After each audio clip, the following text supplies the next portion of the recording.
हम्म,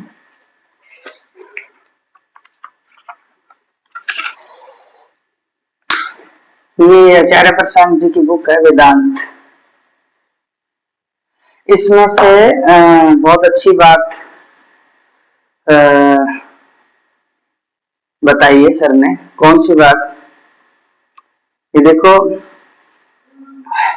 पुनर्जन्म किसका होता है? पुनर्जन्म किसका होता है?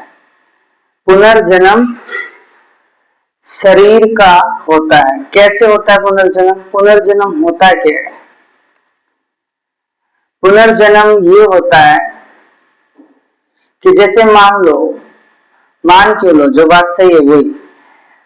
पुनर्जन्म क्या होता है? मिट्टी है, मिट्टी से क्या बना?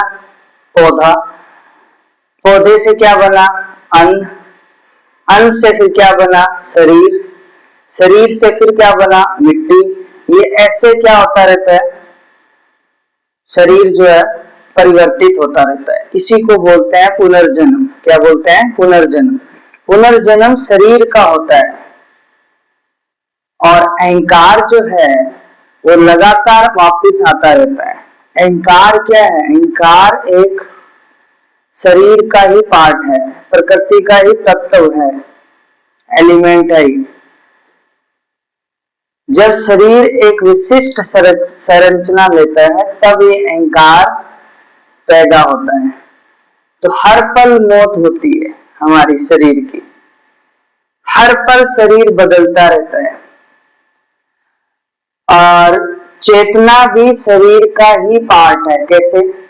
चेतना भी हर टाइम बदलती रहती है। वो बोलते हैं ना, लाखों जो यूनिया होती है उनका जन्म लेके तब शरीर मिलता है, मनुष्य का शरीर मिलता है।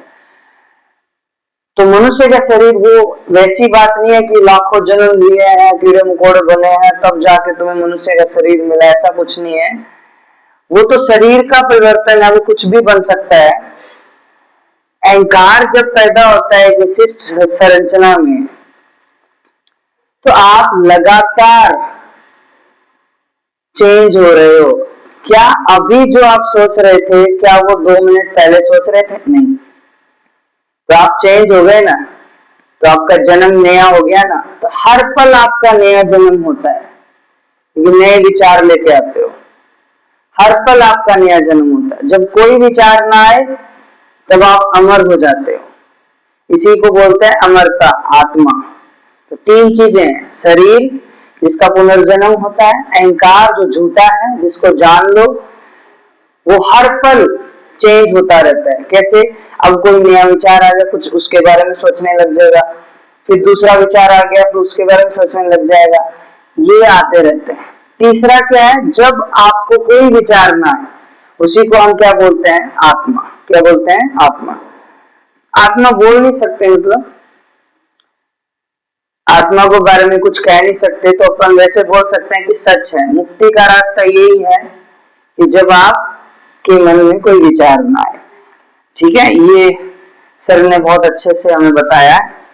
और निष्काम कर्म का अर्थ ही यही है कि आगे की बात पर ध्यान नहीं देना है। जो अभी सही है, जो अभी कृष्ण धर्मा है, तुम वो करो। ठीक है, आपको अपनी वर्तमान स्थिति को ठीक करना है, इसलिए शुभ कर्म करिए।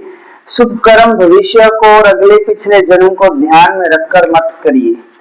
ये चीज अभी जो सही है उसको करना है। जो अभी तुम्हें आनंद दे, शांति दे, उसी को आपको करना है।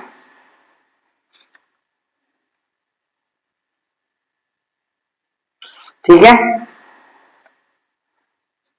परंपराएं जो होती है वो समय सापेक्ष होती है, चेंज होती रहती है। परंपराएं समय सापेक्ष होती है और सत्य कालातीत होता है, काल निरपेक्ष। सत्य कभी चेंज नहीं होता। परंपराएं तो मनुष्य के अहंकार से आई है, तो चेंज होती रहती है। जो कुछ अनुभव में आए उसी को वेदांत बताता है कि मिथ्या है। आपके जो भी अनुभव में आएगा वो ही झूठ है। जब अनुभोक्ता ही मिथ्या है, मतलब केंद्र ही, कर्ता ही आपका झूठा है, तो अनुभव सत्य कैसे हो जाएंगे? जो भी देखोगे वो गलत ही करोगे, क्योंकि केंद्र आपका झूठा है। उपनिषदों ने सिखाया है आपका एक धर्म है, उसका नाम है आत्मा, जात है आपकी अजात और धर्म है आपका आत्मा। ठीक है, ये चीज आपको पता होनी चाहिए।